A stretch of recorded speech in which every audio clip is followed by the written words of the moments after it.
Technology and Intent, brought to you by PITME and ArabNet. Today we have, okay, this is funny. I had someone look up your bio or like some facts about you, and it actually says that you are a badass in somewhere. And I don't know, you probably said that yourself, but you're a tech badass. But it's kind of funny because I agree. You're like this legendary badass. No, seriously. And like along the way, we'll tell the story of how we met. But along the way, dude, like you are one of those straight gangster hustlers who just gets it done and just knows how to weave and bob and get things done and hustle, you know. And so Redg Snodgrass, the legend, is here joining us. Tell the people out there. Tell us everything that you've done, or some of it, or the cool parts, and then tell us what you're doing now, and then we're going to tell a couple funny stories. So cool highlights. Built one business that went up like this at a startup and then almost destroyed a company. Second thing, I helped build another startup called Scout, which has like probably 50 million users now. Then I became 50. Yeah, 50. Okay.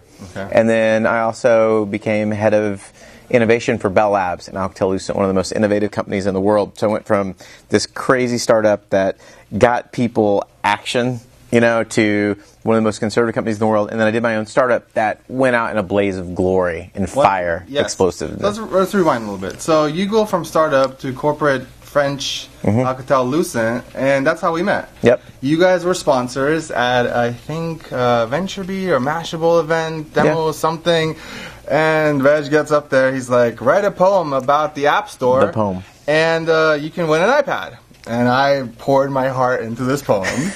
And as many people know, I have really bad handwriting. And so you get up there and you write like 2 or 3 of them, which sucked. Yep. And then you get to mine and you're like, I can't read this. And you literally threw it away. I totally did. So I was pissed. Who is this guy? And I don't know what it was. I just kept bugging you about shit. And we just ended up becoming friends. Yep. And literally, it's like every time I run into someone, they either ask me if I know you, or somehow your name comes up. And it's like you're everywhere. As a matter of fact, you're one of the only people that actually I know that has been to Egypt, support entrepreneurship there, Startup Weekend. A-Star Apps was one of the companies. I love those guys. Yeah, we actually missed each other by like 3 days. I think I was in Lebanon. You were really in Egypt. Yeah. So you have been to the Middle East. So you're okay. Alcatel-Lucent. Tell us a little about that. The phrase people use is chicken scratched. Yeah. This looked like 2 chickens got ink on their paws and had sex. That's exactly what the poem looked like, because I could not read anything that he wrote. I still have it. If he ever translates it, maybe I'll get him an iPad then, because it was horrible. I still have it. So I was brought in Alcatel to talk to all these big telcos because they couldn't make any money anymore, and they were worried about that. And since I built this business model with Scout, they asked me to build one for all the different telcos.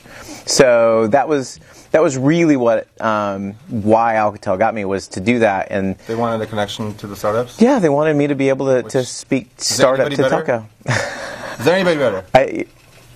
Other than me and you? Yeah. I'm thinking, all over the place. I hate that. Yes, there is. There's someone. No, seriously.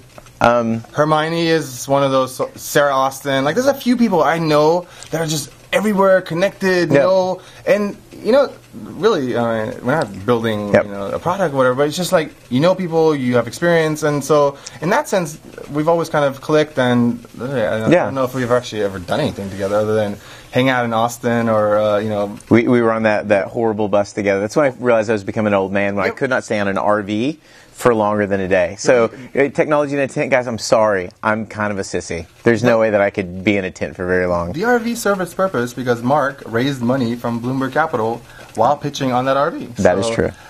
We ended up 7 of us sharing a room at the Hilton, right? That was it was horrible. But so along the way, all of a sudden one day you're like, I'm doing my own thing. Yep. And I'm not on Facebook, and you give me shit all the time, but you're like, it's this thing, and it's basically social media gossip, and it's really funny and cool. And I actually got it. I saw what you were trying to do. I thought it could be funny. Yep. And so tell us what happened, because so basically what I went through was, we raised a decent amount of money. It was crazy. I talked to my first investor, and he like signed over a check for $300,000. The first guy I talked to. My deck was barely done. So that is not how it normally happens.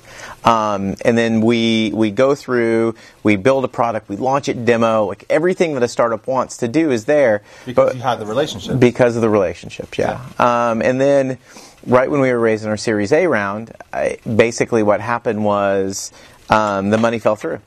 And my strategic investor said, "Oh, Reg, well, we'll just buy you." And I thought, man, that's awesome. They're going to buy our company. But then we had visa issues. And the great part about it is now there's this big debate on visa issues. So it's helping every other startup out but mine. Because we ended up not being able to sell it. Because what I did, guys, was I focused on the product and I didn't focus on the operational side. You were sloppy. I was sloppy. And you know, if you're gonna be with and play with the big dogs, you got to make sure that everything is put together. You're gonna screw up. You're gonna make mistakes, but the mistakes that I made really ended up costing my business and my investors a lot of money. Yeah. And because ultimately it sounds pretty that, oh, so-and-so wrote a check, but those people do diligence. I mean, they want to know what's going to happen with their money, and they want to make sure... Yeah, who's this crazy guy with a mohawk and, you know, drinking too much? And you're not drinking anymore, or you're taking a break. I've been taking some time off. Cool. Focusing on my sense of self. Yeah. So, and trying to figure out what the next trends are. Okay, so you want a little tidbit? You know, I did that meditation thing. Yeah. A 10-day silent Vipassana meditation retreat. No, I love it. And that's how this idea was born.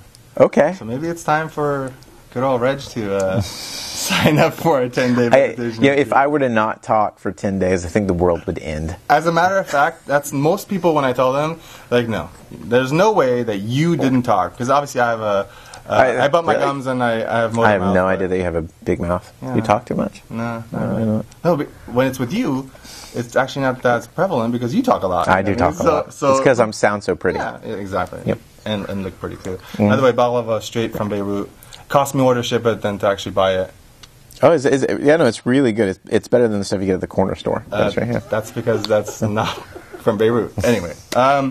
Okay, so we the liquor store. We grocery do this liquor thing here.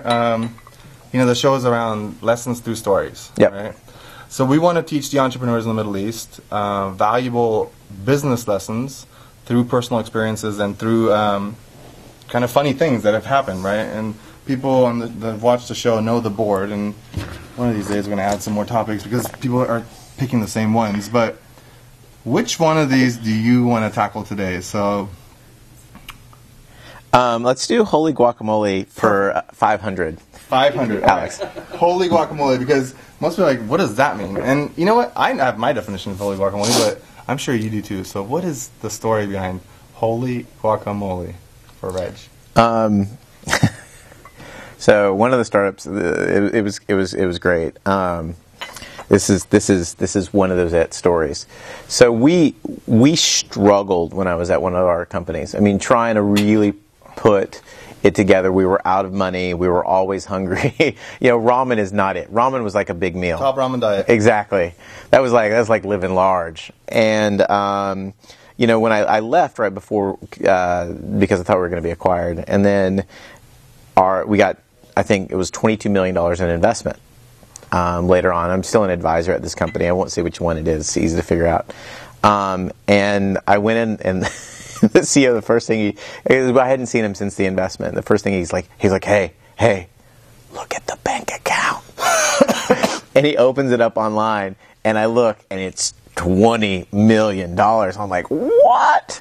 You know, I knew it, but you didn't really know what it's there. And there's a sense of, hey, maybe we made it. And I said, hey, do you feel like you made it? He's like, shit, no. I got to work like 10 times as hard. So you know, it's that holy guacamole moment is when you get, with more funding comes more responsibility, more meetings, more accountability. You have board meetings, you have milestones, you have to work harder because someone else's money is invested by someone else, and you're responsible, and you have a team and responsibilities and bills and all kinds of crazy stuff. The more money you raise, the greater probability that you can be fired.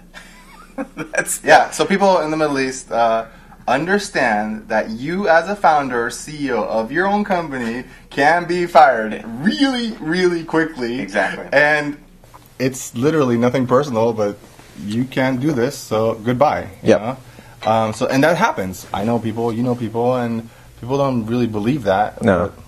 That comes with the price. Yeah, I know, and I think another thing that I learned that's kind of a holy guacamole moment is when you actually start a company. What's really important to understand is that it will strain the relationships that you have of everybody that's involved. Yeah. Christian. I love him very much, but honestly, we almost choked each other every week. Yeah. And even Andrew and I, my last co-founder, we were really, really close friends. And through the process and through the torture that it is, that's the startup that you do, you tend to strain those relationships. So guys, be very, very aware that chances are that at least multiple points during the time that you do a startup, you're going to hate your co-founder. Yeah, and realistically, it's actually harder to divorce. Yep. Because you're vested and you volunteer, and it's not like you can just be like, okay, I'm walking out of this marriage, So it's a divorce. It's worse. Yeah. Because either you leave a bunch of money on the table, or blood, sweat, and tear, and effort, or you end up getting screwed anyway. So that's funny. Okay, so what's Reg doing now? So I'm helping to put together this giant, amazing conference. Hold on, time out. So I know Debbie, right? Mm-hmm.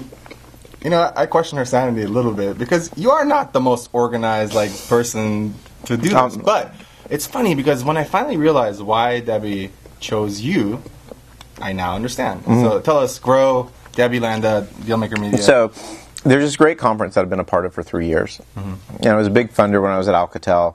And Debbie Landa is this kingmaker in the Valley, guys. Look up Dealmaker Media, look up Under the Radar. It is a watershed moment if you could ever pitch it under the radar, because it will get you business deals like crazy. So look it up. But she's been doing this thing in Vancouver focused on helping startups really figure out how to accelerate and grow their businesses. Mm-hmm. And after my startup kind of caved, I was not wanting to jump into anything else. Yeah. I wanted to take some time. She's like, hey, come work with me. Debbie Landa is one of the biggest hard asses that I've ever met. She's ferocious. And I was like, I'll get my shit cleaned up too. Yeah. So, it's like you get sloppy when you get into a big company, and then as a CEO, you can't be sloppy anymore. Debbie was cracks a whip on me. Uh-huh. And we're doubling this conference, going from 600 to over 1,200 people. Wow.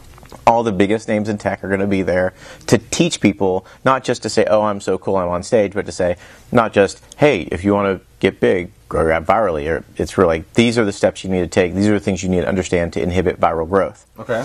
So really get into the nuts and guts of it all to understand how to build these things. So. And Grow is happening here in May 2016? It's in August. August, okay. And it's in Vancouver. But aren't you doing one here? So Under the Radar is her conference, and that's in May. Uh-huh. I look at the companies, I help vet them to figure out if they're going to be solid enough, and we get people like the CIO of Virgin America and the COO of First Republic Bank. So all these big C-level, CX executives come to look at startups to pitch them to buy them or to buy their services or different things like that. Super focused business development thing, which is kind of my thing, business development. Yeah, exactly. Or that's what people say. Bullshit development. Exactly, BS. Right. I have a BS degree for sure. You have a PhD, a master's, and whatever it is. Pimp and Hoe degree? Thank you. I do have that. I'm good with that. Yes. PhD. Okay, so you're helping to put this conference together. Mm-hmm. So I haven't asked you this, but is there something brewing in your head? There is. So actually, it's 2 days old. 2 days. And 2 days. Hopefully no British people were there to see that. So basically, I'll let you guys know. I need to vet it a little bit more. I had one idea. I'll let you guys know. You'll know very, very, very soon. This covers a really interesting topic, transparency. Yeah. I believe in radical transparency. Exactly. So you'll see me naked online all the time. A little sneak? Or tell me what vertical or what. It's telco. I'm going to build a next generation telco network. All right. Sounds amazing. It sounds hard as hell. Sounds amazing. Yeah, you might as well swing for the fences. The thing that I tell people is that the risk inherently is the same, no matter what you do. Like, you're probably going to fail. Right.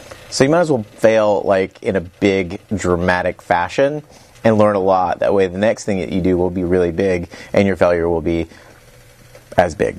I guess that's the rule. In inevitability, you will fail. It's how you learn from that failure, how you get back up, and how you move forward, and how you treat your investors through the whole thing. Yeah. That will allow you to become better. Because even if you kind of piss away the money, yeah, and they still kind of believe in you, so maybe So the rule is don't piss the money away. Yeah. Be able to pull back. Show what you did. Okay. Don't spend your money on developers, not hookers and cocaine. Or hotels and first class flights. Exactly. Yeah. No first class. $800 rooms at the Hilton. Exactly. In Austin. Yeah. That was Alcatel. That's my big business job. Okay, so we have this thing that we do. It's called old rules, not new rules. Yep. What's the oldest rule you live by, and what's the oldest rule that you'd like people to live by when they deal with you? Give mentality. Right? Mm-hmm. If it's within your power. They didn't give me an iPad. Exactly. I gave someone else that actually could write. She was happy. I don't even remember who I gave it to. I remember that day vividly. Who did I give it to? I don't know. Some girl, she wrote like a song. I don't know why she doesn't holler back at me, right? You give somebody an iPad, you think it'd be like, "What's up?" Back then, nobody had any. I know. No one had any. 4 years ago. It was way back. It was really precious. So the thing is it's a giving attitude, mm-hmm. And the thing is whenever it's within your power to do good for someone, you should always do good for them, no matter what. So the oldest rule I live by is this: it's do good. Whenever it's in your power to do good. And that's the most important thing to do. And I expect people just to do the same. Of course. If it's an introduction, if it's anything else like that, it should be, well, what are you going to give me? It should be, it's within my power and it doesn't really cost me anything. So yeah, of course I'll do it. Yeah, because I'll tell you, a few times during my travels, I've asked people for intros and they said no. Yeah. And it made me question kind of okay, are they not confident that I'm going to make an ass out of myself, or mm-hmm. I don't know what the reason is. But again, this comes back to the whole transparency, collaboration thing. That's how it works here, And I know that literally you and I may never have done business or do business, but if I need something, I say, "Yo, Reg, I need this." Yep. He's like, "Let me see what I can do, or let me see what I can dig." Although you're a hard person to nail down for an actual meeting, so this took a while. But no, we're happy that you made it, and. Again, you've already been to the Middle East. You see the potential, right? Yep. And so we'd love to have you join us, on our next event that we're doing with ArabNet. No, I definitely love to do it. June, somewhere. And we're actually doing the launch in Beirut next month, where all this is going to air. But I think you're busy. So, but anyway, so May-ish, June-ish. If I could go, I absolutely had an amazing time in Egypt. I think there's a lot of tremendous entrepreneurs out there. I was encouraged by how smart everybody was. Yeah. And I was like, man, I'd love to just steal as many of these developers as I can, bring them here to take them. I'm no Peter Mullen. Anyway, Reg, thanks for stopping by. All right. Much appreciated. All right, see you, brother. The badass. I'll see you soon. Thanks for having tea with me. I'm going to eat one more of these because it came straight from Beirut. Yes, straight from Beirut. Beirut Peace. Coffee shop.